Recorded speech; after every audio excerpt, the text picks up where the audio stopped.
you can empower people as much as you want. You can get feedback from your staff as much as you want, but ultimately someone has to make a call. And when you do, you'd like the support of those around you. So it's important that you have people around you can count on for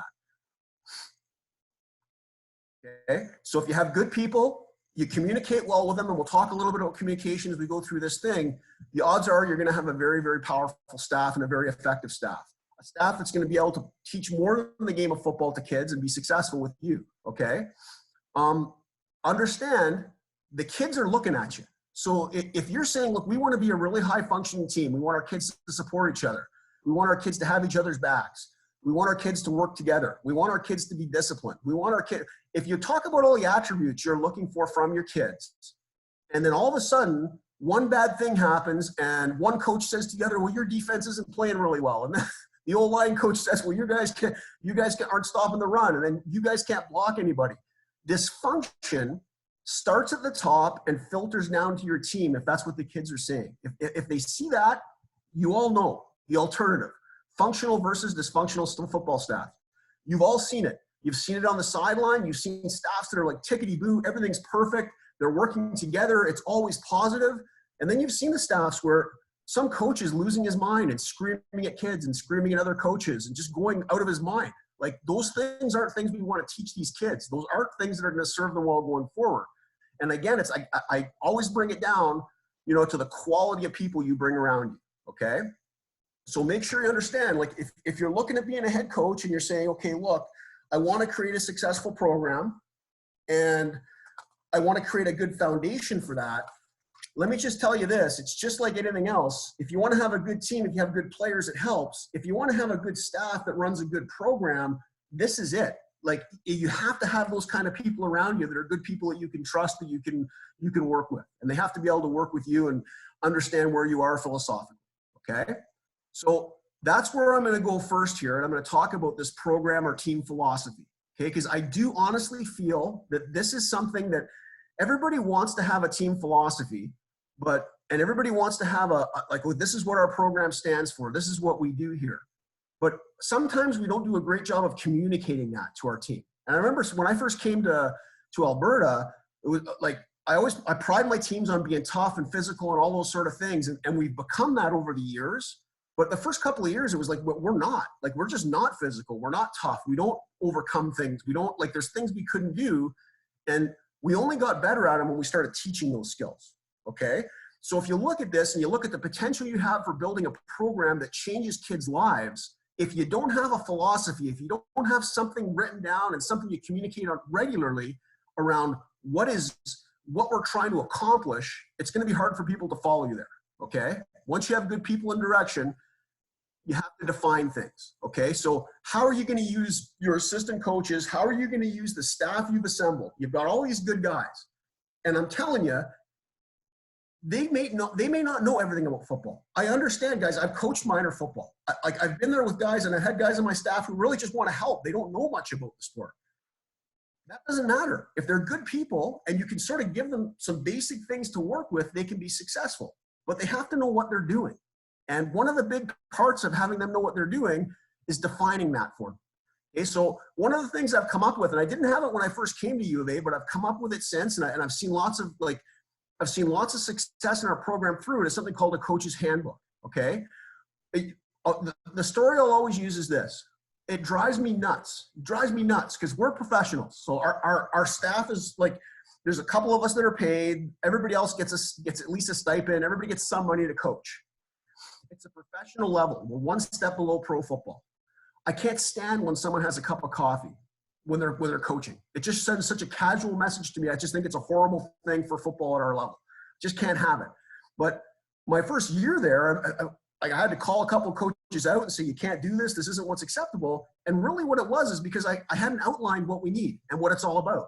So a handbook given to all staff members outlining the program's philosophies, objectives, and details is important, okay? People need direction.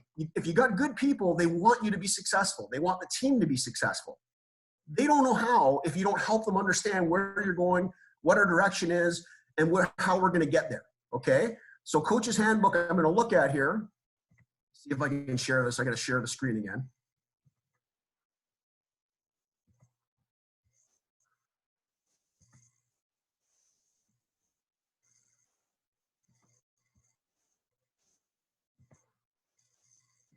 Okay. Hoping you can all see this now. Taylor, can they see it? Yes, they can, Coach. You're good. Okay, perfect. Okay, so you talk about this Golden Bears football coaching philosophy. Okay, so we talk about responsibilities being yours to complete. I'm not going to go through every detail of this thing, but I'm going to touch on some major parts that we have here. Okay, and the first thing we talk about, everybody having responsibilities that you have to do. Like, don't shirk off your responsibilities. Like, if you don't understand it, come talk to us, but don't start giving away the things you have to do to other people. We talk about morale.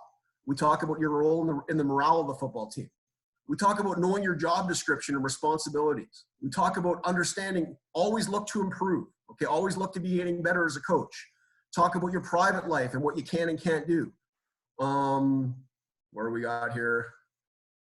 Talk about debate. Like I put in, look, I want to hear your voice. When we're in a staff meeting and we're talking about things, whether it be a program philosophy thing or whether it be something to do with our X's and O's or whether it's to do with discipline with a kid, I want to hear about it. But I don't want to hear about it after we leave the room if it's something you haven't said in there. I don't want to hear about it in front of the rest of the team. We got to be a united front as a staff. And that's a very important part for us. We talk about that all the time. Don't hesitate to express an opinion. Be visible with players and communicate with them all the time. You know, it's really, really positive, in my opinion, for a team when coaches are always talking with players. Like sometimes you'll have a warm-up going on and all the coaches will be talking to each other and the players are basically warming themselves up. Like it's really positive when coaches are interacting with the players and they're involved with them, okay? Don't be concerned with who gets credit. Like if you're concerned with who gets credit, then the players will be concerned with who gets credit. You'll sort of create me players who really just are looking to see who has the success at the time.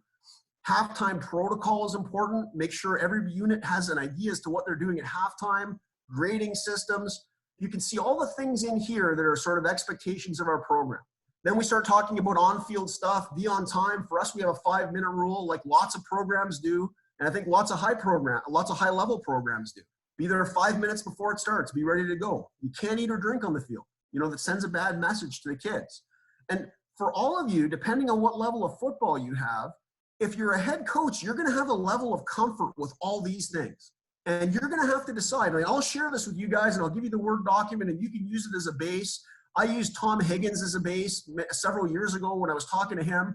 I had him as a head coach when he was playing football, when he was coaching football with the Eskimos. And I think sharing these ideas is a really, really good way for us all to improve. This is a very, very important document in my opinion. I think if you don't have one of these, you have a staff who really doesn't understand where they stand and what they should be doing. And I think that's a shame because I think most coaching staffs really do want to be successful and they want to help you succeed. Okay.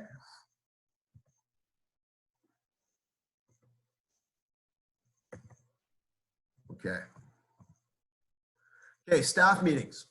Okay, so if we talk about having these people together and you've given them clear direction with a staff handbook and you've met with them on that, it's important to understand that if you're going to have a team philosophy and you're going to talk about things that are important for your program, you have to define the team philosophy repeatedly with them.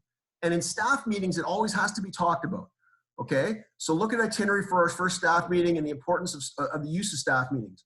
When you're talking as a staff, it is very, very important to understand that X's and O's are great.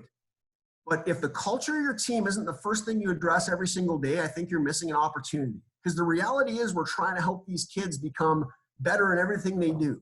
So when we talk about culture and we talk about what we want to be good at, it needs to be something that's addressed consistently.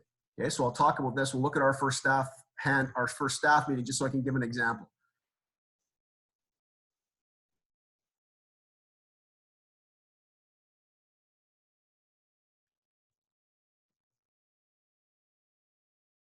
Okay, so here we go.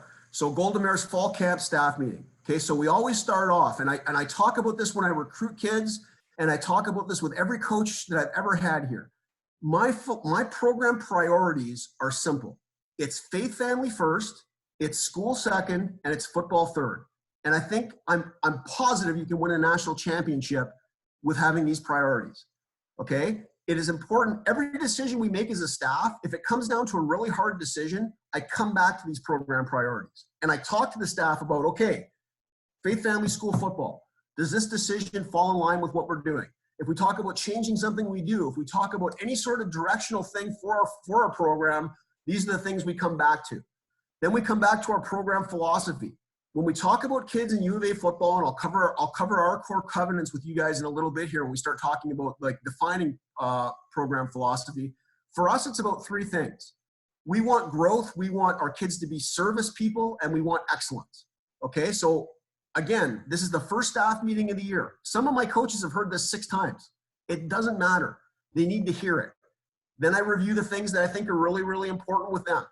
So it's just, I just wanted to show this to you so that you guys see, for us every year, this is something that we talk about, and it's really important to me that the coaches understand these things going into the meetings, going into the season, going into any part of the season, and making sure that they're consistent with the values that we're looking at and the priorities that we're looking at. Okay.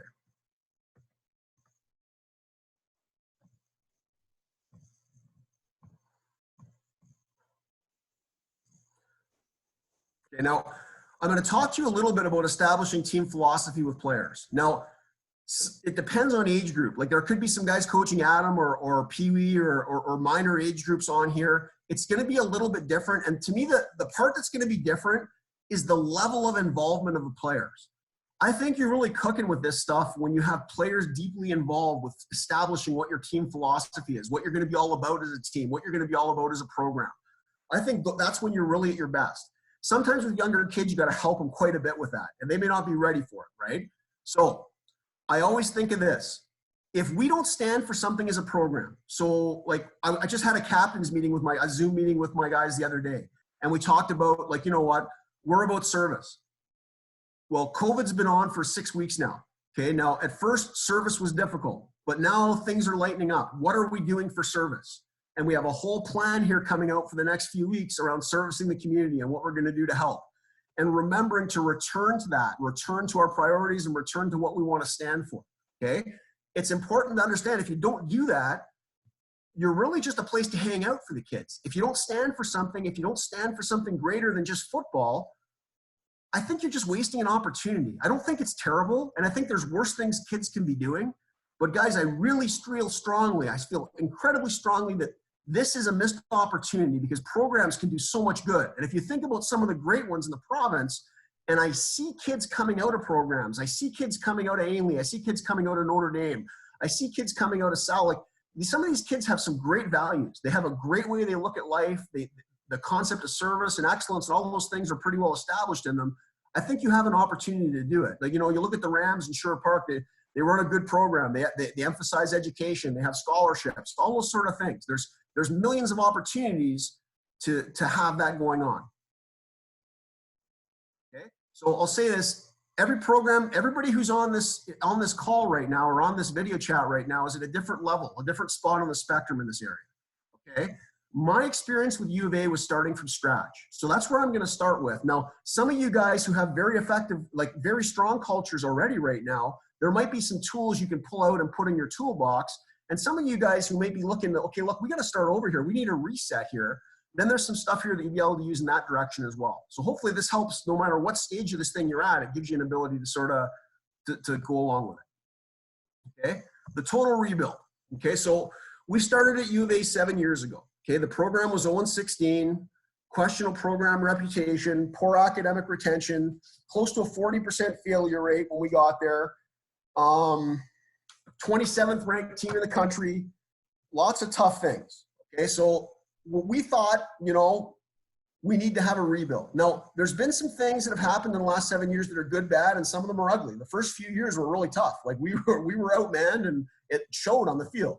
Last 3 years, we've been in the playoffs 2 to 3, great academic retention, lots of good things. I've even talked to you guys already. Okay, the big one I want to talk to you guys about is this culture piece. Okay. So our first practice, so when I took over at U of A, the first practice I had was the kids was in January. And we had a 6 a.m. practice. And back then we didn't have a bubble. We were in the gym. Okay. There were only 40 guys there. About 10 guys decided just not to show up, and we cut them. And 3 guys were hiding in the bathroom during the middle of the first practice. So obviously there were some cultural issues there. There were some issues with things going on within that program that needed to be changed, right? And to me, it was a good opportunity to look at what we're going to do. Okay. So there's been lots of progress, and I've told you guys about the academic success, the on the field success, and all those sort of things. Let's look at some of the steps that I think that are important to developing a team culture, okay? And it's important you understand this, okay? And I'll say this to you. There's no possible way for me to go through every story and everything we've done over the last 7 years to build culture, okay? It's never-ending detailed work. It's every single day making sure that it's a huge priority for you, okay? I'll go what we've sort of some of the stuff we've developed in Insight and what I'm trying to communicate to you guys, and hopefully it gives you guys some insight. Remember this, team culture is fragile. It requires daily attention. So if you're not thinking about your team culture, you're not thinking about, are we doing the things we want to progress with from a culture standpoint, it's probably eroding. It's probably going away. And remember, there's no permanent or quick fix. Like, we're constantly working on this, and I think every program in the country is, if they're aware of it and they want to, okay? Here's the big one to understand, okay? On all of your teams, you have 20, 30, 40, 50 guys, okay? If you aren't leading them, if you aren't helping the captains lead them, if they aren't getting information to go in a certain direction, your culture is changing to something different.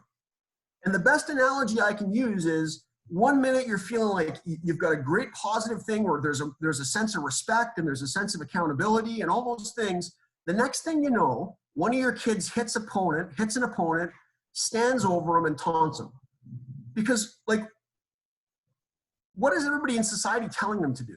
Like, when you turn on social media and you watch the stuff that everybody's watching over and over again, is it a guy helping someone up, or is it a guy standing over someone taunting them? And what I would say to you is that you need to make sure that you're constantly talking about what you want, because the kids will respond, but any sort of moment where they don't really know what to do, maybe some of the other messages they're getting from the community and from other places may not be what you want, okay?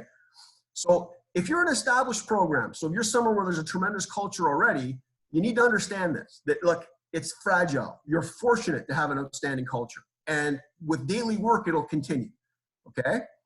If you're taking over a program and need help, you need a culture shift, and you need to take active steps to make sure that you're doing this, okay? Either way, this is essential work, okay? So when you talk about communicating or reinforcing team philosophy with your players, it starts with talk. It starts with meetings. So talk about team philosophy. Connect to the history of your program. Talk about where the program is, where it's come from, some of the people who have played there, why it's important, why it's bigger than them, why it is important that they be there, why it's an honor to be there.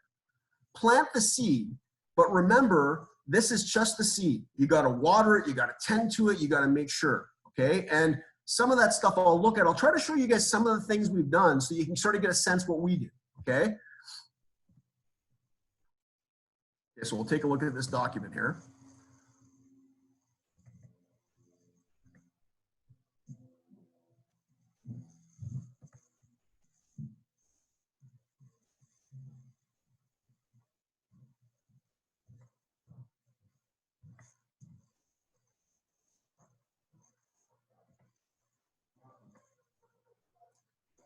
Okay, so this is a document that we talk about, and we go through this. I change it a little bit every year, but it's really the starting point of what we're doing at the beginning of the season.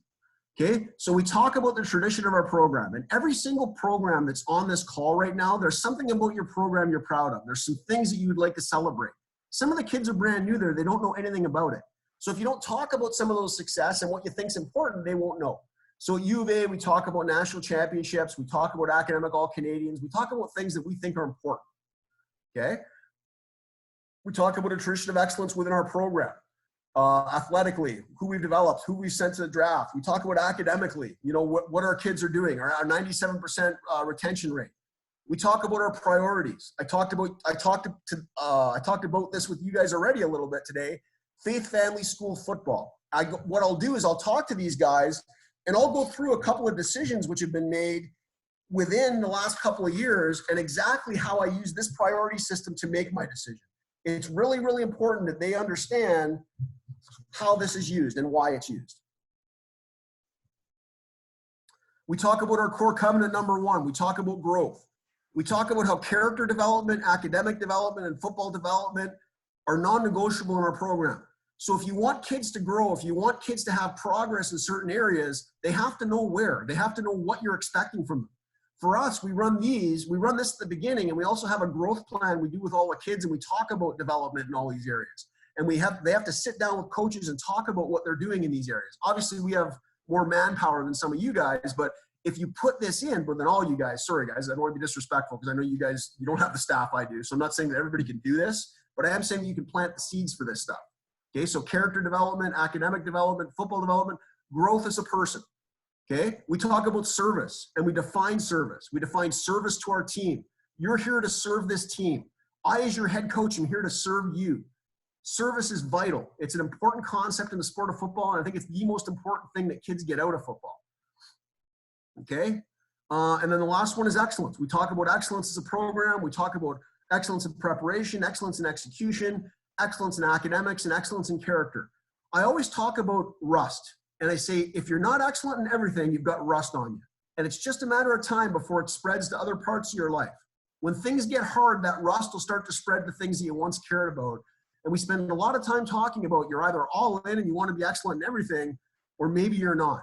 And we push our kids relentlessly to make sure that they want to be excellent in everything they do.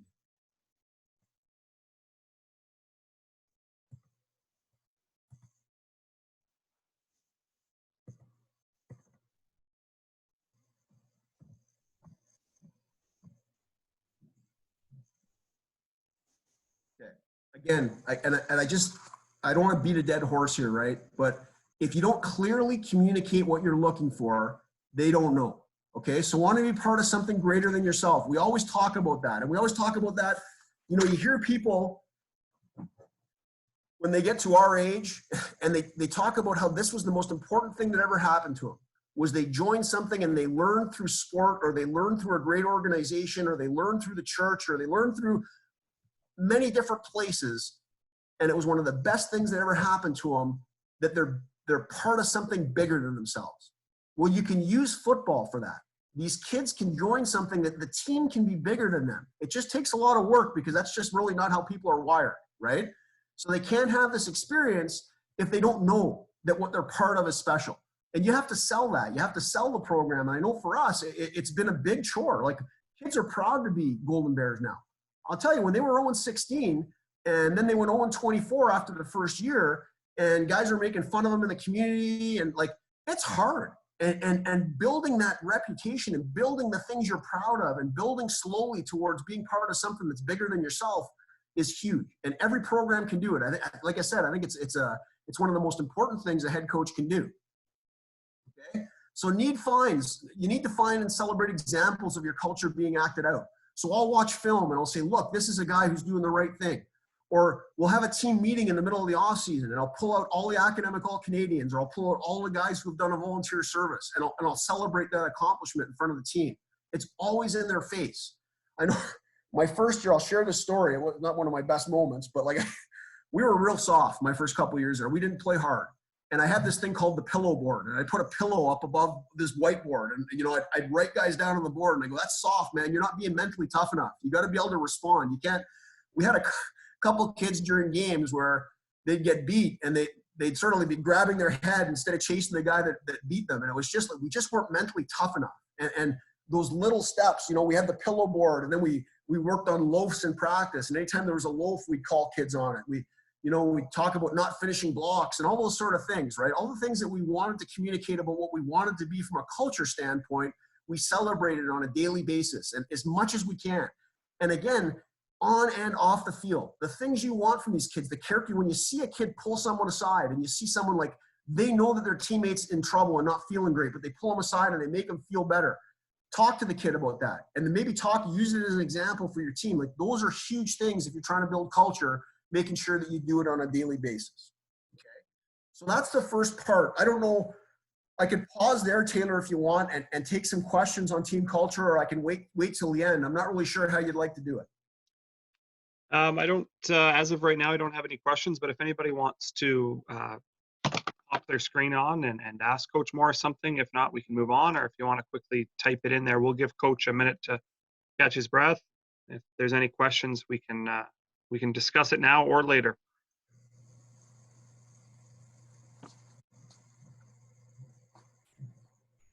Okay. All right. Yeah, go ahead. Okay, perfect. Okay, so this one here. Oh, I think somebody did have a question there. Go ahead if you want to speak up. Nope, it's all you, Coach. Go ahead. Okay. Okay. So this one here, and I think team culture is the most important thing. The most important thing you can do as a head coach is to promote and sort of reinforce and make sure you have a strong team culture and that you're talking about it consistently. This is the second most important thing. And the shame about this one is that everybody hates it. It is boring. It is, a lot of coaches will be like, the team manager will do it. I'm not going to be involved with it. And the issue with it is that if you're not organized, if you're not clearly communicating and understand where you are, and everybody in your organization understands where you are, then you're not really going anywhere because everybody's kind of pulling in different directions. Okay, so I have some basics, like some things we need to know. You have to make sure you can communicate. You have to make sure you're organized and moving in the same direction and coordinating the rest of your staff. Be proactive. If you're going into your first year as a head coach, or you're going into, or you've been a head coach and you're like, man, my life's chaos during the season. I can't keep up. People are asking me questions all the time. There's some proactive things you can do to make it better. My biggest pet peeve is, like, we have our team calendar. We have a daily mail out we send. Like, everything is like meticulously organized with us. Everybody knows exactly when they're supposed to be where. There's nothing that drives me more crazy. A coach will walk in, hey coach, what time is this today?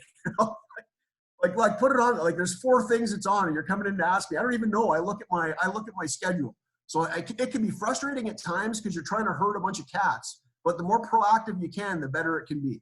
Okay. So if we take a look at here, team organizations, the basics, here are some things that I think are really, really important. Okay. A team calendar. Okay. You can create a Google Calendar that shares every single thing you do all year long with your parents and your staff. And this would alleviate 90% of any issues you have. It's really easy to do. All you need is email addresses from the people you're working with. And you need to sit down at the beginning of the season and just plan things out. And I promise you'll spend 2-3 hours planning everything out you have. There'll be a few little changes you have during the year, but it'll alleviate a whole bunch of questions that you have to deal with on a daily basis if you don't do it.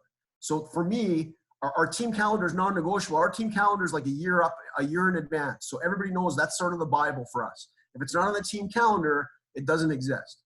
Okay? Practice plans. We use Google Share because you guys especially, and it's the same with me. Like, I'm not one of the programs in the country that has 7 assistant coaches paid for by the school. I have 1. So my coaches, a lot of them are outside and they come in after school, just like the guys in your programs. So what I do is I share all of our practice plans over Google Share. So they're available to the guys all day long. So if they get into a lunch break or they get into some time where they go in and they look at it, they put their part in. We talk about it at the beginning of the week and we make sure we have priorities and we have them all organized for the week. But those coaches have the ability to go into those practice plans at any time during the day and fill them in. And then I can see what's on them because they're shared. And if there's nothing in there at the beginning of the practice, I will go up to the coach and I'll say, okay, look, I don't see anything on here. You're probably just busy. Talk to me about what we're doing. Talk to me about how we're getting better with the linebackers or with the defensive line today. Because we talked about this in our game planning meeting. I just want to make sure that we're all on the same page. Mass communication system. So WhatsApp or a similar platform. The one I have is called Front Rush. I can send group texts to all the kids in the team. I can send group emails to all the kids in the team. There's a whole bunch of apps that do that. If you're not using one, you're making your life more difficult because the kids don't communicate via email. Everybody communicates via text. Like when I send an email out to kids, I immediately send an email out, or I immediately send a text out saying, I just sent you an email. Before I send the text, I'll have about 20% of the kids having opened it. As soon as I send the text, about 90% of the kids have opened it. So it's really important you understand that the texting piece is where you're going to get the kids' information more so than the emails. Effective and purposeful meetings.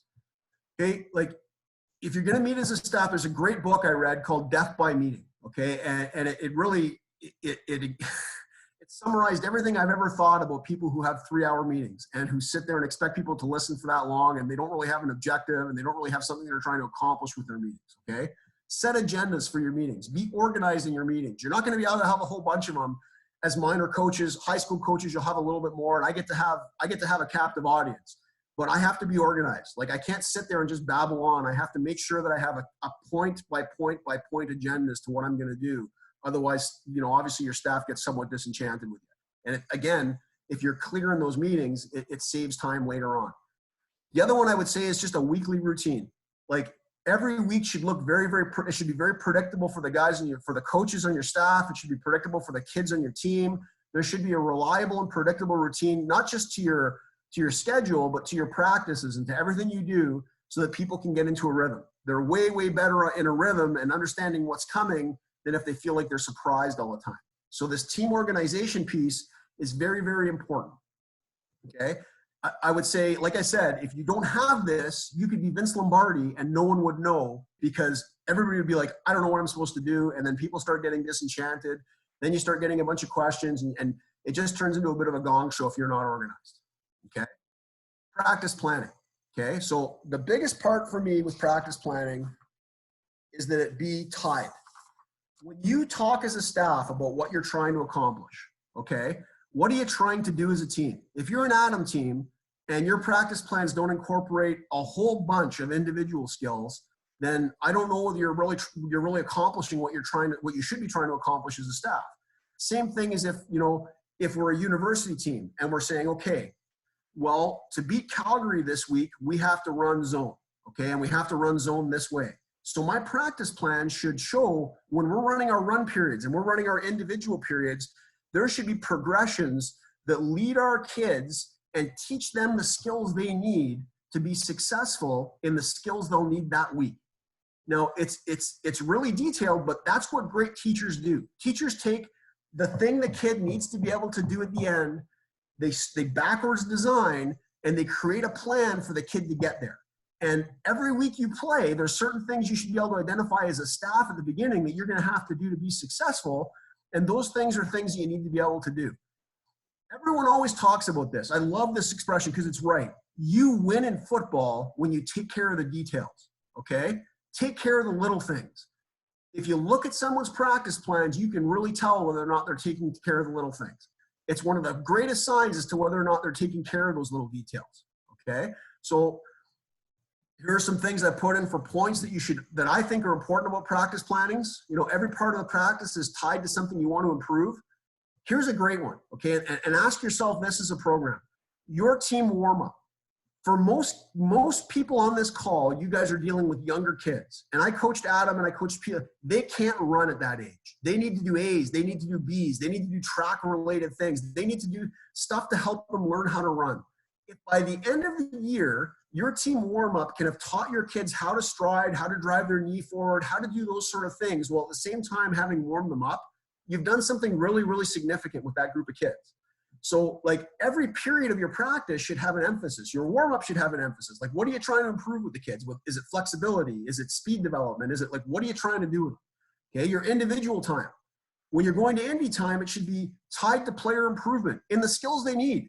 So as a head coach, you should be looking around the field, okay? And if your linebacker coach is having your kids step over the same bags the same way for 3 months in a row, you probably need to have a conversation around, okay, that's a good warm-up drill, but where do we go with this? What do we do? Sorry, Taylor, you got a question? Oh, yeah, that was perfect point there. A question from a coach was, what do you do when the routine becomes too predictable? Kids just going through the motions. Yeah, and I think that's the way you prevent that is really tying it to the game plan. So if you sit down with your team, so you sit down with your kids at the beginning of the week and say, okay, this is what we need to do this week to win. And you tweak it slightly, now you've got their attention again. Okay, because it's not always going to be the exact, if it's always the exact same thing, then you're probably not being very detailed in the way you're approaching your opponent, right? So you got to keep it lively with the kids by making sure they understand that every opponent's going to be a little bit different. And some of those fundamental drills will change every week. They might be working on the same base things, but the reality is how you're going to execute those fundamentals are going to be different for this opponent.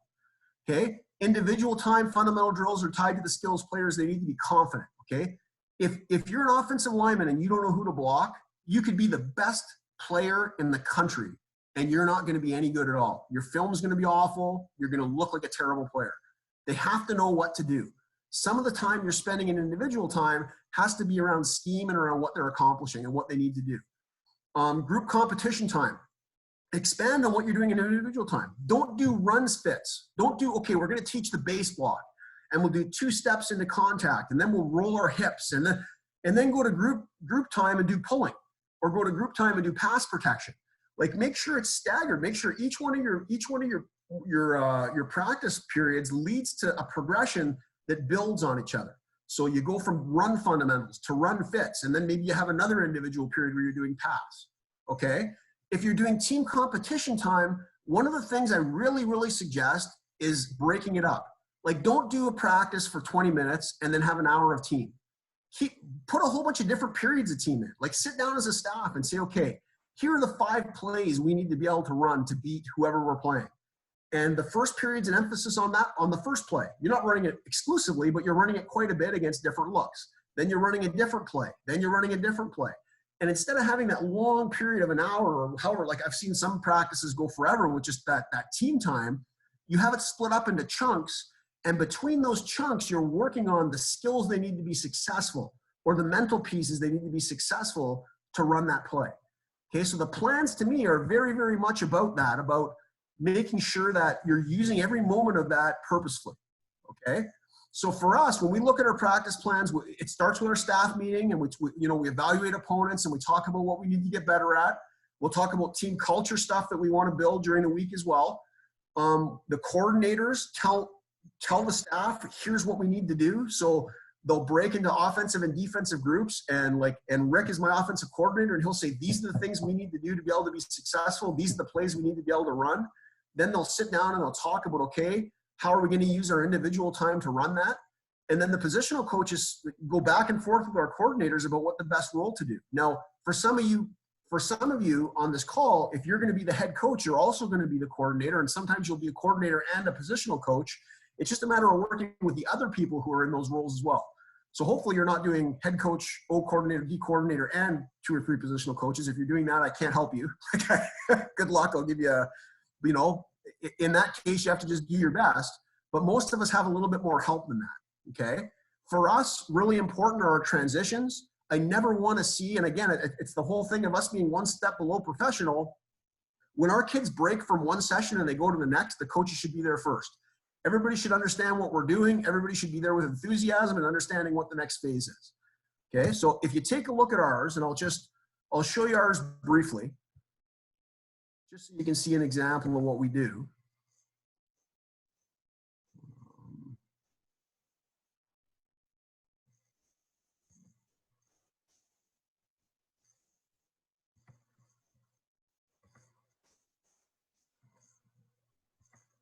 So here's an example of a spring camp practice. Okay. So if to me, the big part is, and I always look at this, is everything filled in?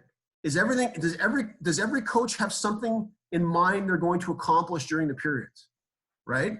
If you take a look here, the O-line, work on zone blocking progressions, 2 steps to stick. Like, I know our O-line coach, I know these are drills he runs consistently to help our O-line get better. I know our D-line coaches, like, this was a big period. This is a big point of emphasis for us during our off season, was developing our agility. You look at some of these, they're a little bit less detailed, but there's an idea of what everybody's doing. As the head coach, what you do is you go out there, and some of you, you're going to be running these individual periods, and I often run our O-line individual periods, and for me that's hard, because when I'm running the O-line period, I can't watch and see what the other positional coaches are doing. What I would suggest to you is, if you're running a positional group, sometimes find a way to free yourself. Sometimes have another coach work with your group. So if you're working with the linebackers, have them go with the D-line to work on pass rush stuff, and just walk around and see what's happening. Walk around and see whether there really is a plan for each group, whether your assistant coaches have something planned out, is what they have planned out tied to the game plan, all of those things, right? And it all starts with, to me, having this down, having everything clearly laid out for what you're going to do, and having talked about it as a staff. Okay, really, really important. You all be on the same page going with these plans.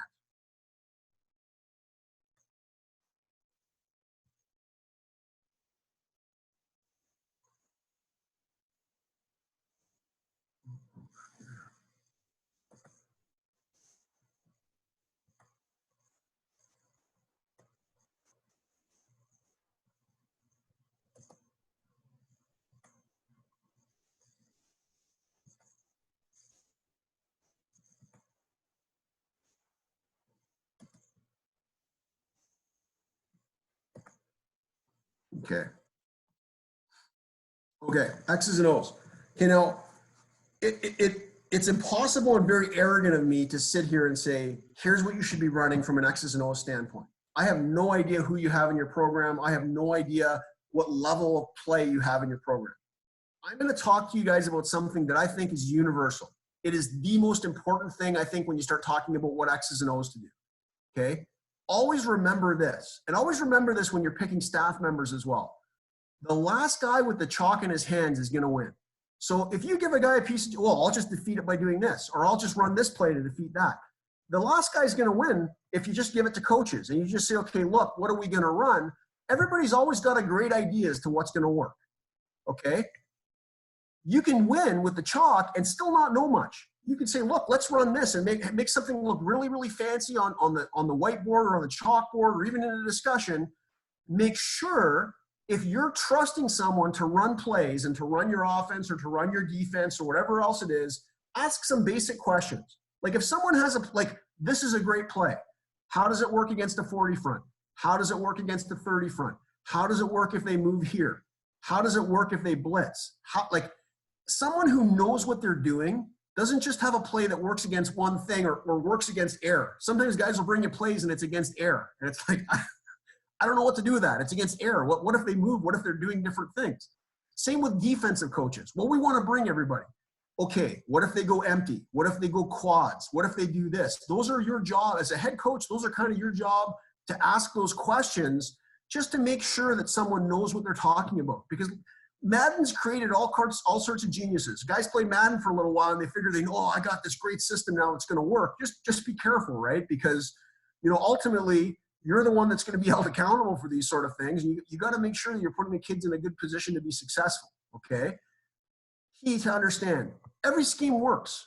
If you execute a scheme correctly, you can run a scheme from the 1920s and it will work because the kids know what to do. And no scheme works. You can have the most brilliant plan in the world, and if the players don't know what to do, guys, you can't make it work. The only way it works if your players don't know what to do is if you have a really fast kid who's better than everybody else. And that's not what we all want to coach. That's not how we want to coach. Okay? So, what schemes to use? This is the universal truth for me, and I think it's something to really consider no matter what level of football you're coaching. Best plays aren't generated by scheme. They're generated by young men executing something that they know how to do 100% of the time. In any circumstance, and with total confidence, okay? They have to be confident out there. When somebody moves, when something changes, they have to know what to do. And if you have 20 plays in, if you have a whole bunch of different defenses, if you have too much, they just can't do it. They can't even do it with me, guys. And I'll give you a couple examples here to sort of prove what I'm doing here. I call this paralysis by genius, okay? I had a great coach here last year, a defensive coordinator named Greg Knox. He got a job with the Ottawa Red Blacks this year, so he's gone, and he was only with us for a year. He would always say something that'll stick with me for the rest of my life. He would say, okay, we're going to run a defense, and we're going to leave the flat open, and we're going to allow them to run up the B gap weak. So strong side flat's going to be open, B gap weak. We're just not going to be able to defend that. And I said to him at the beginning when we were talking about scheming and everything else with Greg, they're just gonna keep doing that. They're just gonna keep throwing it to the flat or running the B gap. And he's like, you know what, Chris? This is the deal. At some point in time, every coordinator in the world has to show how brilliant they are to everybody. So instead of just running the dive or instead of just throwing it out to the flat, they're gonna do something crazy because they just can't help themselves. And sometimes that's what happens with football. We just run plays. And instead of running things that we know will work, or instead of running a system that we know is simple and will work, we try to get overcomplicated. And what Greg would do is Greg would just keep running his defense, and then sure enough, somebody would do something, then they're in second and long, and then he'd blitz, and they couldn't stop him, and he'd sack him. So it really is, to me, we need to understand we're not playing, okay? We don't get to play. The players don't know as much as we do. I know it's really simple for us, but it's not for them, okay? Our job is to put them in the best possible position to be successful, okay? If I took you into a situation where I'm going to say, go run a play, and you'd never run it against a certain formation, or you'd run it once against a certain formation, how do you expect a kid to be successful? Well, when you have 15, 20 plays in your arsenal and the defense has 2 or 3 different multiple fronts, you're asking that all the time. You're asking kids to do things that they've never even done in practice. Okay, so to me, let your best players play fast. Let them play confident, because that's the way you're going to get the most out of them. Okay?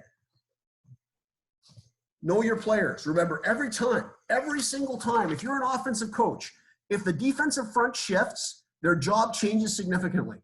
If you're a defensive coach and you're running a coverage or you're running a blitz or anything along those lines, as soon as the offensive formation changes, so does your play. It's a whole new play for everybody on the field. So if you have 5 running plays and the defense has 4 different looks, that's really 20 plays. And it might even be more than that, depending on how many guys are shifting. So this is, to me, how much do you need to win? There's no answer. Like, I can't tell you how much you need to win, but I can tell you way more games have been lost by thinking you need more than just doing what you do well. I can remember coaching at Ainley, and I was the offensive coordinator with Ainley for several years, and we were playing against Spruce Grove, and this was a year where Spruce Grove had a tremendous team. And we played them in the spring. This is when everybody played spring ball, and we lost by 1 touchdown in a really, really close game. Well, I had to show my genius to the world, and I put this empty formation in with this kid who hadn't played quarterback before but was a great athlete. And we had all these things that were going to give him a real hard time because they played, 8 guys in the box, covered 0 all the time. Like, we had them. Well, you know what? I had them, but the players didn't. We lost by like 45 points because they couldn't execute the things that I was asking them to do. And you know what? People fall into that trap all the time. It's not just me, it's everybody. To me, this is the biggest thing I can say to you guys. Less is more, and execution is king of the jungle. If you can execute what you do with confidence, you will have success, offensively, defensively, no matter what you do. A couple of examples I can use. The Dinos just won the Vanier Cup. 90% of the time, they're in the same coverage. They used to play combo 90% of the time. Now they play this off man. It's called high match 90% of the time. They just know what to do in any set of circumstances, and they do it fast. So it is really important at our level. We got a defensive team who just won the Vanier Cup, who has like very few coverages, and in very, very high percentage of time, we know what they're in, but they're still successful. When I was the coordinator with Ainley, one of the biggest things I wanted to do is I wanted to have a play that we could run against anything. We called it Titan. It was power. I remember playing Bev Facey in a provincial final game. We had a whole bunch of other stuff in. We had an unbalanced line. We had, multiple tight ends, all this sort of stuff. We were down by 4 points. There was like 2 minutes left in the game. And there was this big rush thing that was going on. And they called a timeout to get their formation right. And it was just like, we're just going to run Titan. It was a touchdown. And the reason it was a touchdown is because every kid on the team knew exactly what to do. They did something, but it didn't matter. We got a hat on a hat and we scored. And that's what football is. When kids are confident, they can execute. And if a kid can execute, you're going to get the very best out of them, and they're going to have a good experience because they're going to be confident about it, right? I just think sometimes, all of us try to do a lot more than we need to, and at the expense of the kids feeling comfortable and confident out of the field with what they're doing, okay? Team psychology, okay? Now, like I said at the beginning of this presentation, I think this is one of the most underused things in the sport of football, okay? Football's designed to have a whole bunch of team psychology being used. Like, think about how football, okay? It's really, really overlooked. Every play in football has a built-in reset point. Like when you talk about any sports psychologist, the way to become great is to understand that you got to perform, reset, perform. Perform, reset, perform. There's no sport in the world that's better set up for that than football. The problem with football for a lot of kids is they perform and then they talk crap to themselves for the next 40 seconds, how negative and how bad they are and all those other things. And then they have to perform again, but they don't even know what to do because all they can do is think about what happened the play before. And for us as coaches, there's a whole bunch of strategies we can do to clean up that reset period for the kids. And that's just one of the areas we can help them with. But like that is a huge, huge area where we can improve teams. Okay, so when I talk about mental training, and again, you talk about U of A and where we were, like we were really, really hurting in a lot of ways. And our confidence was one of them. Our fear and our response was another. Resetting of our mind. All these things are things that we'll talk about as far as mental training focus, and I'll talk to you guys a little bit about it. Taylor? Yeah, before you get onto mental training focus, just wondering what significance do you put on special teams compared to O&D? Yep. So our special teams period, so we have, at the beginning of the practice every day, we have a special teams walkthrough, and that's about a 15-minute period for special teams. Okay, so our special teams coach, what he does is he takes them through the basics of what they're doing. And then our special teams coach will have 2 periods during that day, 2 10-minute periods during that day to go through special teams. So he'll pick either punt and punt return or kickoff and kickoff return. So it's a very significant chunk. So it's 35 minutes of our practice time. Now, it's really, really important at our level that the kids know what to do when they're on teams, because like the schemes we play against and all those sort of things, you can very easily lose games. And the same thing would be for you guys. I guess the issue would be when you're talking about high school, or you're talking about minor level special teams. I don't think you need to be as complex. So we have some pretty complex systems we have to play against, and we still spend 35 minutes. We spend 35 minutes on it. I don't know if I was a coach at high school, I'd say 20 minutes a day, 25 minutes a day. Minor, maybe a little bit less, depending on what special teams you had to deal with. The biggest and most overlooked part of special teams, in my opinion, are the individual skills required to do them. So you say, okay, look, we're going to run special teams, and your special teams periods turn into the punt team being out there going against maybe a mock punt return or a mock punt return team. That's okay, because the kids learn where to go and what to do, but there's a whole bunch of individual skills associated with special teams that you should probably be practicing at least once a week in a circuit and getting better at as individual players. A good question here, just as we're just finishing up the X's and O's segment here, is, I guess, I'm not sure if you can see the chat, but I'll read it to you. As a head coach, essentially, when talking X's and O's and getting your opinion into the X's and O's, how do you manage listening and being respectful, but ultimately putting your foot down and making the final decision as the head coach? Yeah, and that's always tricky, right? And I'm blessed. Like, the guys I have as coordinators are borderline pro coordinators. So I always think of it this way, and I'm in a bit of a different set of circumstances than you guys are. When I go to one of my coordinators and say, I don't like that, it needs to come out, there's a certain level of arrogance associated with that, in my opinion, because they've watched hours and hours and hours and hours of film on that specific thing that they're talking about. So for me to do that, I have to be delicate, and I have to go to them and say, okay, explain to me why you like this concept. Explain to me why you like this part of the running game. I avoid a lot of it, Taylor, to be honest with you, in the way I do our prep for the games, because I meet individually with my offensive coordinator and I meet individually with my defensive coordinator going into each game planning week. So we talk through some of that stuff. And very often, like, I seldomly put my foot down and say, no, you can't do it. But my guys usually can say, this is why it's going to work. And they usually can convince me because they have some pretty sound reasons as to why it's going to work. I don't know if that answers the question or not. Yeah, for sure. Yeah. Is also just asking about, like, as a position coach and maybe with your Ainley experience, how did you take some of their feedback into your scheming offensive coordinator? Ultimately, you're still the OC, but you want to take some lessons and some input from the receiver coach or the O-line coach. So I think you answered it. Yeah. Yeah. And I think you want to listen to positional coaches, and they're never going to be good if you don't challenge them. So if you don't say to them, okay, why do you think this is good? Why should you put this in? Like, we're heading into a provincial final and you want to put this play in all of a sudden. Tell me why you think it's going to work. You're probably being pretty disrespectful if you don't at least listen. And if it's a good idea, say, okay, we'll look at putting this in perhaps. I don't think you necessarily have to put everything in that people say, but you have to at least be open to it. Otherwise, you probably need to look for other people, or you need to work on them so that they do understand what's good and what's not good going into a system. All right, thanks. Well, there was a question about the Dinos match coverage, if you wanted to talk about it or what it was, but you can if you want. Yeah, everybody complicates. Like, football's not complicated, guys. Like everybody thinks this match thing is this crazy pro idea that nobody knows about. Match coverage is just soft man. So match coverage has players playing at depth, and on each side of the field, there's a low zone defender. So the low zone defender has basic cover 3 rules. They have flank rules underneath. So they're an expanding halfback or an expanding linebacker underneath. The people playing man are up on top over top of that. So if there's 2 receivers to a side, there's the 2 high players, and then there's the 1 underneath player as well.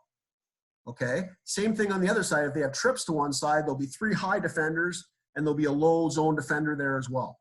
Okay? The difference between match and, let's say, a cover 1 concept is, and again, I'm oversimplifying a little bit, but in a match concept, the linebackers who play underneath in the under coverage, they don't chase, and they cover the crossing route. So anything that's coming over from the other side, they either wall it or they run with that. So the crossing routes are covered and matched by the linebackers underneath. They have that responsibility.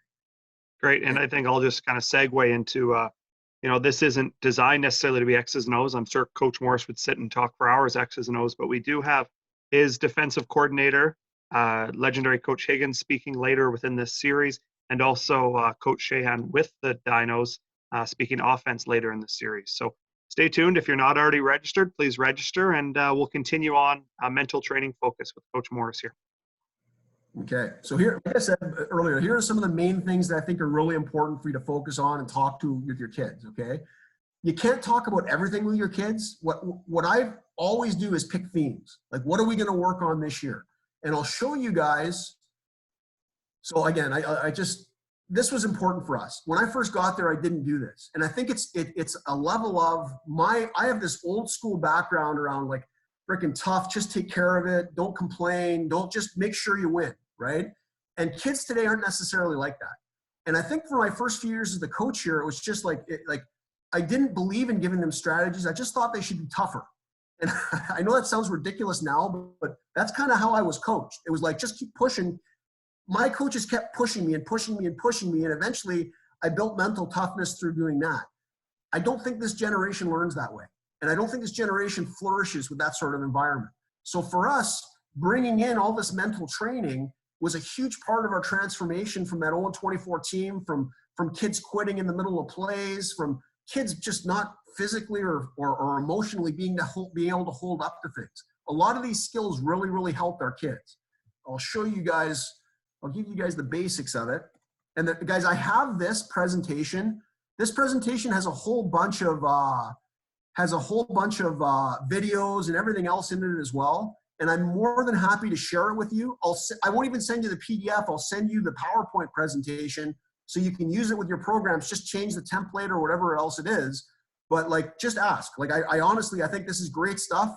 None of it's mine. Like, obviously some of it's mine. I put the PowerPoint together, but it's all from different books. It's all from different resources. So I don't feel in any way that by helping you guys, by sending you this stuff, that I'm doing myself any disservice. I think it's great the more people that see this stuff.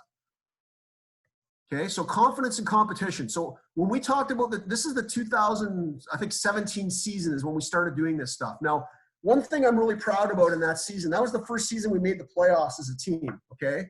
We were 0-4 to start the season. We ended up leading that. We were second in the country in offense, first in the country in rushing the ball. We won 3 out of our last 4 games, beat Calgary by almost 50 points to take a playoff spot. We did some wonderful things. We had the Heck Crichton winner on our team. But we did it crawling out of an 0-4 start with a team that had never been to the playoffs before. And I could say to you guys without a shadow of doubt in my mind, this is the stuff that did it for us. Because our kids, they bought into this stuff and they did it. And it started off with setting the tone for them and talking about all the stuff we'd done and talking about how hard we'd worked in the off season. We talked about how this mental training process, they had to buy in and they had to engage. They had to bring... These were all during training camp. So before training camp practices, we'd have this would be the mental training piece of what we do. They had to bring notebooks.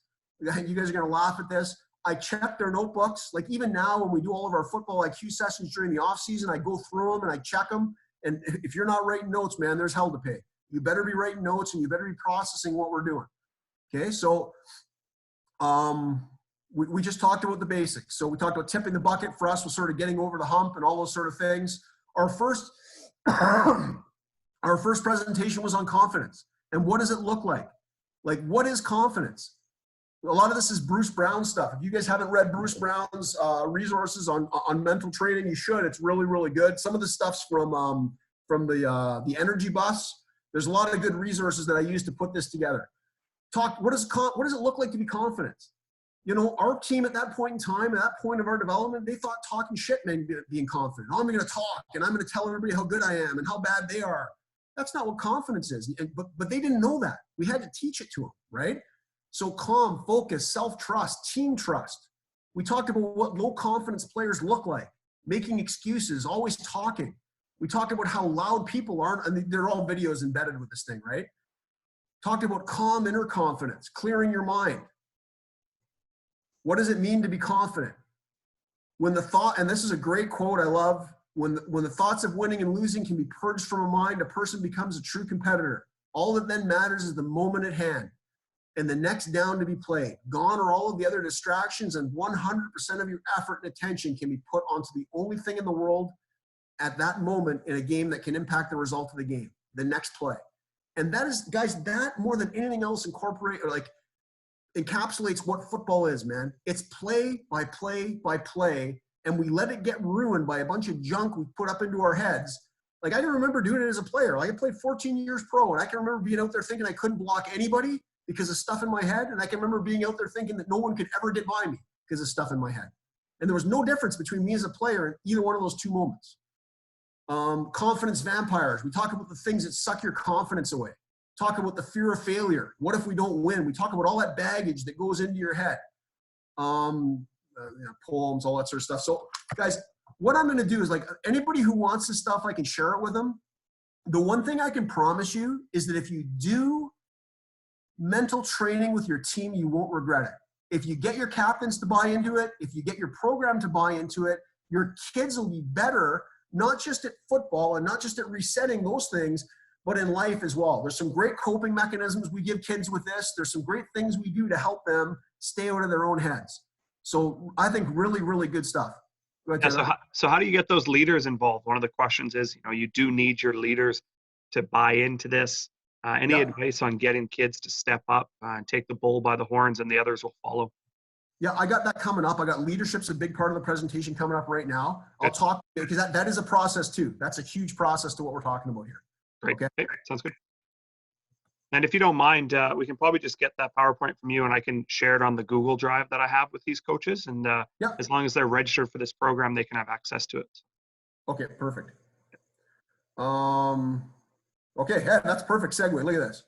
I'll tell you what, sometimes you get lucky. Leadership development, okay? I think this is vitally important as well as a head coach. If you're not developing the kids on your team to be leaders, I don't know what's going to happen, okay? And I'll say this to you guys. This is my experience with this, okay? When I went to the Edmonton Eskimos, I was a rookie in 1992. I'm dating myself. It was a long freaking ass time ago, okay? They won.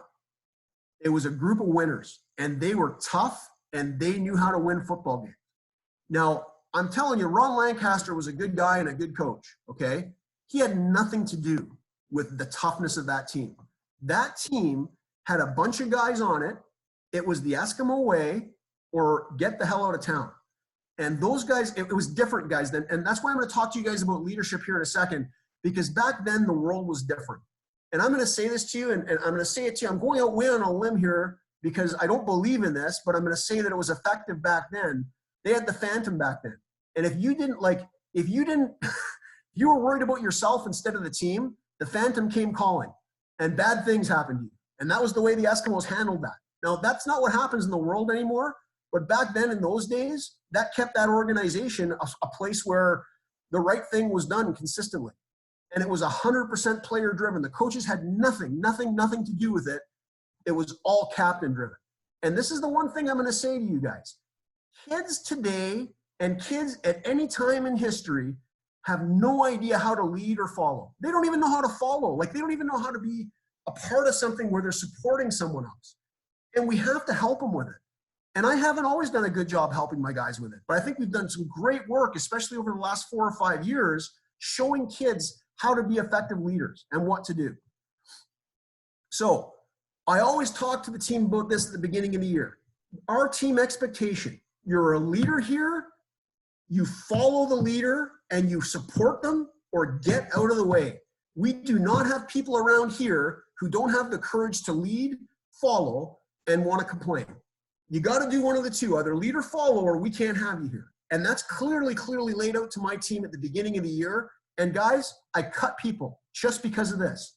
And I don't, you don't have to do it a lot, and I'm not trying to sound like this tough guy, cut everybody and all that sort of stuff. But it's so important that you understand it doesn't take many guys saying, this isn't, I don't believe in this stuff, or acting way out of character for what we're acting for the team. I'll say this, 2 years ago, we were coming off our first playoff berth in many years. We had an incident in training camp at our rookie party. Had nothing to do with hazing or anything like that, but something was done at the rookie party, which I didn't think supported our team values. And there were 2 players suspended that were starting players and all-star players. One of them was kicked off the team. If you don't stand for it, if you don't clearly communicate to the kids how important it is, then it's not going to happen. And you're going to have people sort of just calling it a joke. Okay. Do you clearly define what's expected from your leaders? I know at first I didn't. I used to meet with them all the time and talk to them and say, okay, this is what we need to do and all those sort of things. But kids are concrete. They need rules. Okay, so I've created a leadership manual. And again, I've stolen all this stuff, right? It's all taken from other people. I'm not smart enough to just make all this stuff up on my own, but I'm more than happy to share it with you guys if you guys think this is something that can help your program. Okay, so our leadership manual, and again, having the manual is just a very small part of this thing. The key to it is constantly going over it. Okay, so our leadership manual with our kids, we talk about at the beginning of the year, this is how we work. And I talk about the captains with this. This is the first meeting I have with the captains. It's me, the captains group, and the team in a triangle. And we have to constantly be communicating with each other, and this is how it looks. Okay? Well, yeah, we go through this presentation. I'll give you sort of the directions. We talk about, again, our priorities, our program priorities, again, with our leaders, right? We talk about growth, service. I know, guys, like it's just so important to me that we go over it consistently, okay? We talk about positive leadership, and I don't want to see anybody ever being negative. The only time I want someone having serious words with someone, if it's an effort thing or if it's something that goes against our core covenants as a team, okay? So here are our expectations. I'll just share, like I think there's 10 or 12 of them. Okay, be the first to serve and the last to be served. Very important. The concept of service, it fits into our other pieces as well. Lead by example and never violate our standards. If you're a captain and you violate our standards, it's a problem, and it's a conversation with me, and it's a very serious conversation. We've had incidents in the past where, like, we'll have a group of captains and the person who's violated something will have to meet with them and explain what they're doing, and it's almost like a court. Okay. Be the lifeline of communications between the coaches and the team. My captains have to understand that we're all here together. The coaches are they're not the enemy. They are here to help everybody play the highest level of football. And sometimes it's a pat in the back, and most of the time it's like that with us, but sometimes people need a kick in the ass. And when it happens, it's important that everybody understand, I love everyone on that team and I do anything to have them be successful. Right now, I think the only success they're going to have is through me being very difficult with them and me being hard on them. And they have to understand that it comes from a place of love, and they need to understand, they need to communicate back to me if people aren't thinking that, okay?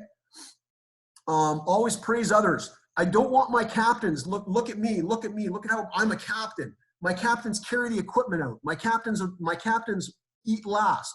My captains clean up after the meals. Our captains serve our team, okay? Be a protector and defender of this team. We talk about it all the time. No one knows what's happening in Golden Bears football except for us, except for our family. So you protect us. Make sure you understand we stand for something important. This is a great place for young men to come, and we need to protect it and make it better for even more young people to come here. Loyalty. Assertive and confronting violation of our team standards. I always say to guys, not everyone is going to yell at someone and be really assertive and be angry when someone confronts or violates our standards, but you can't walk by and pretend you didn't see it. Pull someone aside and talk to them. Get another captain to help you. You have to be assertive. You can't just let it go. Confrontation demands integrity. If you're not doing the right things and you try to confront someone who isn't as well, they're going to laugh at you. And we talk about that a lot. We talk about the concept of integrity. Always engage members of this team and remain positive. Oh, sorry, always encourage members of this team and remain positive in all circumstances.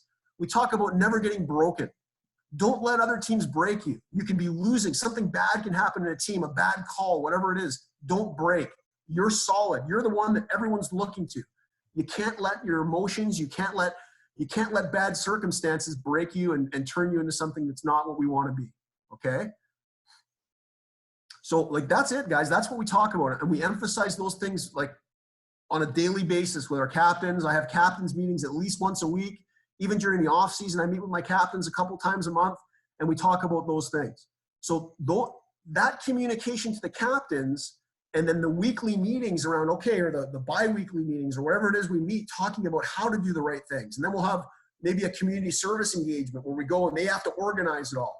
And we have a gender-based violence prevention program that's in our program. And they work with they work on groups to talk about very difficult topics. So they'll be working with 12 or 15 other guys in the team and talking about some pretty important things. And they'll build relationships with people and those relationships put them in a very strong position of leadership. Relationships put you in a strong position of leadership, and so does doing the right thing. If people know you do the right thing, if people know you always put the team first, if people know that you're that kind of kid, then they're going to look to you and they're going to believe in you and they're going to want to follow you. Okay, captains leading the team. So again, it's all good and it's all good to say to the captains, here's what I expect from you. Okay, here's the expectations I have from you. How does the team know that you support them? Because on most teams, the head coach, the players in the team are going to support you. They're going to feel strongly about you. They love you. They want you. They want to impress you. They don't always feel the same way about the captains. So it's really, really important to me, and I'll show you this part here. So this is our first training camp meetings from last year. So all of these are, sorry. These are sort of a series of meetings that I had for training camp. So all the different meetings are on here, okay? So the first meeting, we talk about our core covenants. We talk about excellence.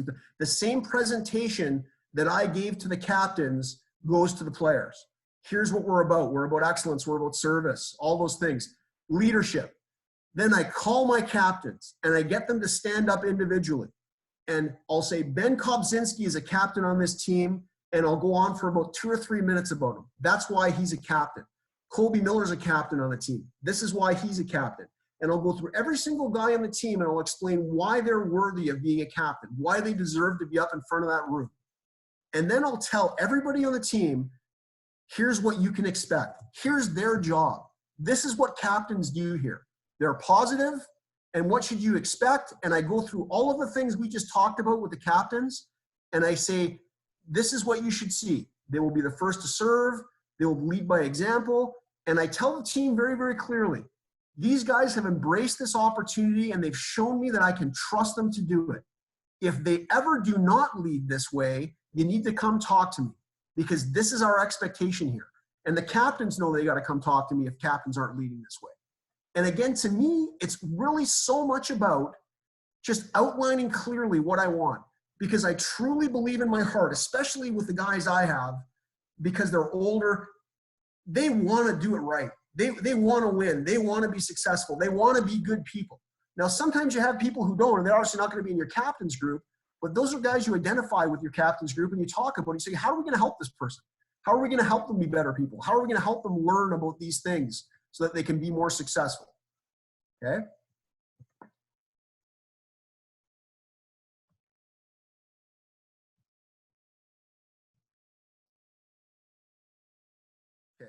Team building. Last topic here, guys. I know it's been going on for quite a while here. Okay, so one thing I truly believe about, and I know this isn't something I believe, this is something I know.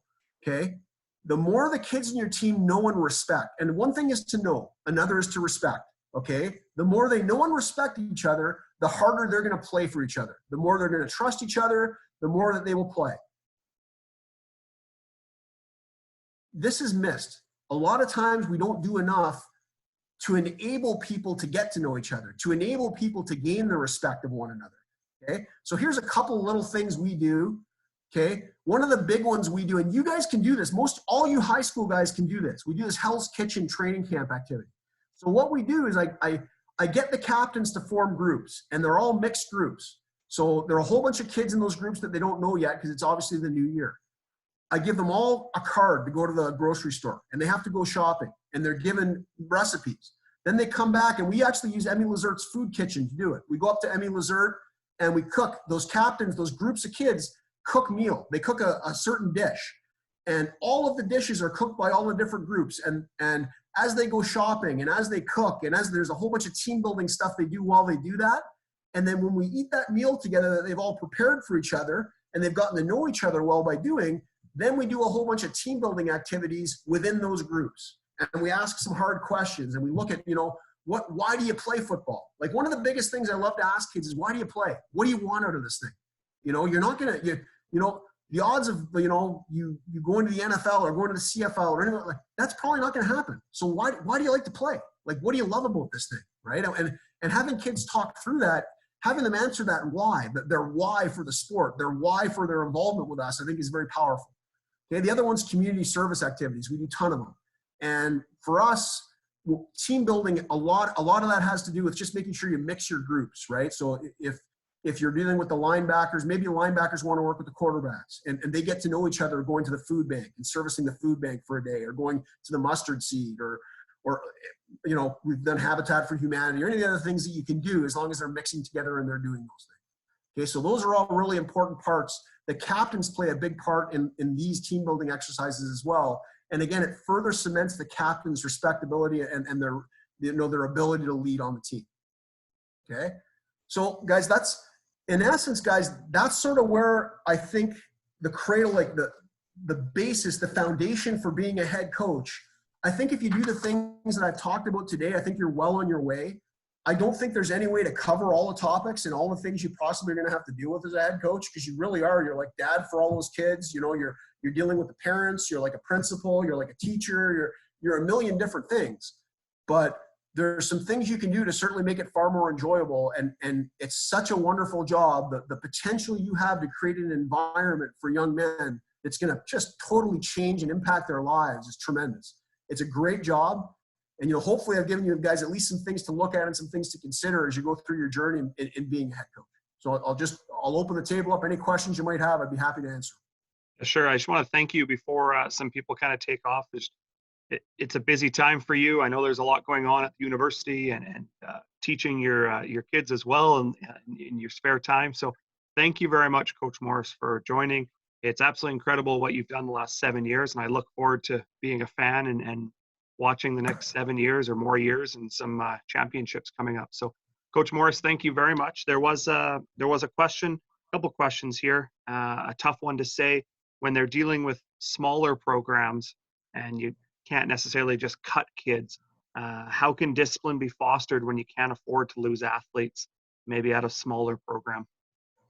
Yeah, and I guess you'd have to really ask yourself, right? Like, how far, like, what is the violation and how far is it, right? Like, it's one of those things where I get it. Like you may not have enough players to field a team. What are you fielding? I guess is the question I would ask, right? And I think working with the kids, and I'm not saying you cut kids, like the amount of time and effort that I put into the two kids in the example I gave to you, it was comprehensive. Like there was meetings with the captains. There was, we had captains meetings where they'd have to come and explain what they're doing. And then they were given check-ins with the captains, and they were given check-ins with the staff. Like there's a whole bunch of stages and a whole bunch of steps that would have to happen in order for me to say that it's okay to cut a kid. I think in a smaller program, the biggest thing would be having everybody, like, you're a family. Who's involved with the kid? Like if it's just you, I don't think you're going to be as powerful as if you have other guys in the team, if you have your community members and the captains. If it's just the captains and you're not as powerful as maybe as if you would have engaged the parents as well, or other people that the kid might respect in the community. You got to work with that kid and try to make sure that he understands how important it is. Ultimately, if the kid just doesn't care about what you're trying to do, he doesn't care about your philosophy, he doesn't care about your culture, and he's just there for him and he refuses to change, I don't know how you win with a guy like that. I don't know how you have a quality program with a guy like that. And you really didn't, and you don't have to get into it. Tell the other side of the story. Was obviously it was a life-changing experience for that athlete, and a couple of years later, it's worked out pretty good for him too. So, Yeah. um, maybe they were talking about some mental training, positive leadership. I'm just trying to read a question. When you do mental training, do you do it in separate meetings in terms of maybe OD or positionally, or is it a large group? How do you like to do some of your mental training work? We usually do it whole group, and then we break up when we go into offensive and defensive groups. The offensive and defensive coordinator's responsibility is to touch on it first. This is how what we just learned about is going to transfer into what we're going to do today and this week. So usually it's cemented by both. So it's always, I think, good to do that sort of training as a team, but it also has to be sort of, it trickles down into those offensive and defensive meeting groups. And some of the positional coaches love it. They love getting involved in, oh, this is how we talked about it today in our meetings. This is how we addressed confidence. They talk about how in their own positional group that skill set can be used, and some strategies within that positional group to use it. So again, the more team-wide, the more family-wide you do it, the more effective it's going to be. Great. You asked the players why they play. One of the questions was, do you ask the coaches why they coach? Yeah, I've done that activity several times. You know, why you're coaching you. And last year, actually, I had at the beginning of the year, I warned all the coaches. All the coaches at the first training camp meeting had to tell the kids, this is why I coach football. And I talked to the kids about, you know, how important it was for me that we have a program that transforms young men and that teaches them how important life is and how important discipline and all these things are that you learn through the sport of football, and how those are used as a vehicle for their transformation into something different, into a great life. And I think it's important that the kids understand what the coaches are trying to get for them, because I think there's programs really, and there's nothing against them. They just want to win. They want to win national championships, or they want to that's it. They want to win. And to me, we want to win, but not at the expense of a whole bunch of other things. Like, to us, the priority is faith, family, school. And in football, I think you win national championships. I think you win national championships with more academic All-Canadians than anyone in the country. I think you can win national championships with a 95% plus academic retention rate. I think you can win national championships with a whole bunch of guys out in the community consistently serving the community. I think you can do it. We're a top 10 team. We're 5 or 6 spots away from being a legitimate Vanier Cup contender. I think we're close, and I think we're built the right way. And I just think every program should be built around some of those bigger picture concepts. You know, football comes and goes from your life. It really does. Like, I got to play forever, but it's gone now. So like the skills and the things I learned from playing football, I don't even know where my Vanier Cup I don't even know where my Grey Cup rings are. I have no idea where they are. They're somewhere in my house. I'm sure my wife's got them somewhere safe. I don't wear them. Like, well, who cares? Nobody cares that I won the freaking Grey Cup like this many years ago. No one cares. So if you think that, like, I couldn't even tell you who won the Vanier Cup 2 years ago, and I coach in this league. I don't know. I don't care. The sport's about more than that, and it's great. It's great to win. Don't get me wrong, but winning as a byproduct of doing everything right and everybody caring about each other and everybody pulling together and everybody doing everything the right way, that to me is the important part. There's a good chat there says that I care, as in the Eskimos winning. So saying thank you, go Eskimos. Awesome presentation. Thanks, Coach. Really impactful presentation. Thank you very much for providing your knowledge. Some very positive feedback. So I'll ask another question here. What is the best way for smaller, less successful high school programs to get individual athlete exposure to the next level, especially if your own team limitations do not allow them to get great film? Yeah, so decent athletes, good players, small town, not a very good team, small league maybe. 2 words: football Alberta. So if they go to the tryouts, all the coaches are at the tryouts for the U18, the U16. There's camps. I know we run a bunch of camps, but the reality is, if you're trying out for those elite programs, even if you're not making those programs, I'm watching. And I know Coach Harris is watching. And we're looking for athletes. Not all the guys who make those elite programs are next level players. Some of the guys who make it are just really well coached and they've been playing football for 10, 15 years and they're just really good at it. But there's a whole bunch of kids who are uber athletic, who are big, who are tough, who are strong, who just they haven't gotten to play against really good players enough. And those kids, we're always looking for those kids. So to me, get exposure, get them to camps, but make sure they get to those Football Alberta tryouts. For sure. I can go through our super weekend camp from 2016, 17 of players that maybe didn't make the top 100 who are now starring on your team or the Dinos or other teams. So I think that's it, unless somebody wants to turn your camera on and talk directly to Coach Morrison. If you have a question, feel free now. If not, we'll probably be wrapping it up soon. We've taken enough of his time during a very difficult and interesting time in the football world, especially at the university level. So any question about Scotty Ledoux? Yeah. Scotty? Coach, Scotty's our celebrity questionnaire. That's talking football history. Scott Ledoux. I'll send the film out to you guys. we're coming up on what would be spring camp. How are you guys handling spring and what you would have done with kind of the restrictions going on? Great question. Yeah, we meet weekly right now. So all of our positional groups are meeting over Zoom weekly, and we watch film over Zoom. We have a virtual spring camp that's going to run on the 24th not the long weekend, it's the weekend after the long weekend. So we have our spring camp sort of like, we're going to do it with a big team meeting and then go into offensive, defensive groups and then the positional groups all over Zoom. We're just sort of hashing it. We couldn't quite get it done in the time we would have normally ran our spring camp, but we were running that virtual camp, like I said, in 2 weekends from now. So we're just putting sort of the planning and then final touches on what that'll look like. But we're excited to see how it goes. The guys have loved the film sessions we've been doing with them. So now it's just a matter of sort of doing it all in one big coordinated thing. Perfect. Thanks, Coach. Great question. All right, just a few comments asking if you'll share those PDFs, and you and I'll connect, and if you can just get me your PowerPoint, I can probably individually save them and load them. So some very valuable information. Yeah, the only issue with the PowerPoint is that like the videos and stuff on like the mental training, all that sort of stuff, they're in separate PowerPoints. I can send them all to you, and then you can just sort of share them however you want. Perfect, that'll be great. So I'm gonna leave it there. Tomorrow we have a gentleman from Saskatchewan who's going to be talking about implementing the new Football Canada mobile app and how you can incorporate that into your practice planning. He's calling it optimizing drills and practices to enhance skill development. We have a huddle session on Thursday. And then, as I mentioned later, Coach Tom Higgins later in May, Pat Sheehan, and of course, our executive director, Tim Anger, at the end of the month, talking about Adam football. So thank you very much, Coach Morris. We're going to leave it there and have a great night. You too. Thanks very much, guys. Much appreciated.